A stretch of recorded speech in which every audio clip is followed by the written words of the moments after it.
ការសូមគោរពថ្វាយដល់គុណដល់លោកពូមេភូមិតាំងយូរណាគោរពពូសុខភាពល្អនិងសម្រាប់រកភាពកិច្ច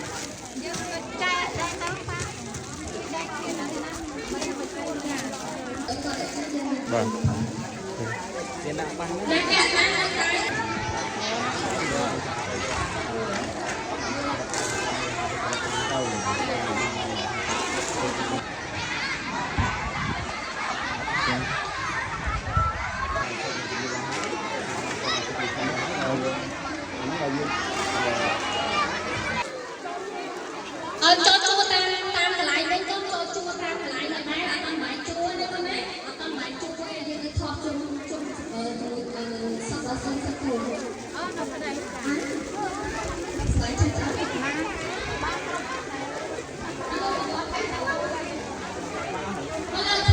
ដល់ពេលចេះតើឯណាគេអត់ទាន់បានឲ្យអ្នកគ្រូប្រាប់ថាអ្នកណាអត់ទាន់បានសិស្សណាចាខ្ញុំនឹងຕົកទៅ